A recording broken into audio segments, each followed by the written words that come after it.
একজন জিজ্ঞাসা করছেন, শেখ অনেক চেষ্টা করি কিন্তু আমার রিজিকে যেন প্রশস্ততা হয় না, রিজিক আছে কিন্তু বারাকা যেন হয় না, মেহেরবানি করে আমাকে দুই একটি পরামর্শ দিবেন।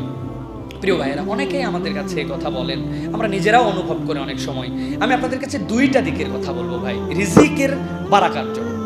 ভালো করে একটা জিনিস খেয়াল করে, রিজিকের বারাকার জন্য নিজের শারীরিক সক্ষমতা দরকার। শারীরিক সক্ষমতা কিভাবে অর্জন হয়? শারীরিক সক্ষমতাও আল্লাহর আজকার দিয়ে অর্জন হয়। হযরত ফাতেমা রাদিয়াল্লাহু তাআলা আনহা নবীজিকে এসে বললেন, ইয়া রাসূলুল্লাহ, হাত দেখেন, আহা আমার মেয়ের হাত কড়া পড়ে গেছে। কেন মা? বলে আমি জাঁতা জ্বলতে জ্বলতে যেটা দিয়ে আমাকে জব ভাঙতে হয় হাত, আমাকে একটা গোলাম দেন। নবীজি সাল্লাল্লাহু আলাইহি ওয়াসাল্লাম বললেন, এর থেকেও ভালো তোমাকে কিছু দিব, যেটা তোমার জন্য এর থেকেও উত্তম। নিবে?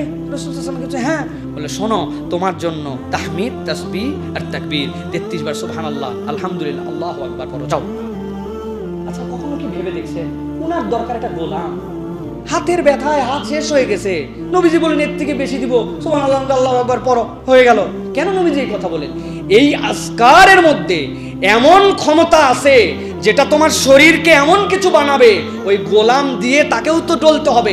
আল্লাহ তোমার মধ্যে এর থেকে বেশি শক্তি দিবেন যেটাতে তুমি ক্লান্তি অনুভব করবে না। আল্লাহ তোমার অন্তর শরীর এরকম সক্ষম বানায় দিবেন। সুবহানাল্লাহ।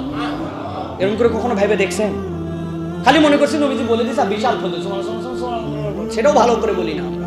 সুতরাং এই আজকার, আল্লাহর জিকির, এটা আমাদের রিজিকের প্রশস্ততার ক্ষেত্রে শরীরের মনের আমাদের অনেক ধরনের তৃপ্তি নিয়ে আসবে। এই আজকার ছাড়া যাবে না। আর 2 নম্বর, আল্লাহর কাছে একটা দাবি করেন, আল্লাহর কাছে বলেন, আল্লাহু লাতীফুম বিইবাদিহি ইয়ারযুকু মান ইয়াশাউ ওয়া হুয়াল কাউইয়ুল আজিজ।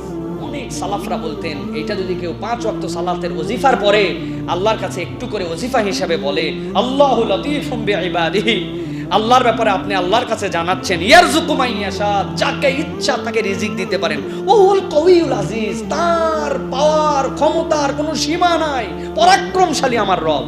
আমার মতো গোলামকে একটু তিনি রিজিক দিয়ে বারাকা দিতে পারেন না? এইটা যদি কেউ 5 ওয়াক্ত সালাতের পর আমল করে আর আল্লাহর আজকারগুলা করে, আল্লাহ রাব্বুল আলামিন তার হালাল রুজির মধ্যে বারাকা দান করে দিবেন ইনশাআল্লাহ। প্রিয় ভাইরা, সুতরাং আপনি আমলটি আল্লাহর জন্য করতে পারেন।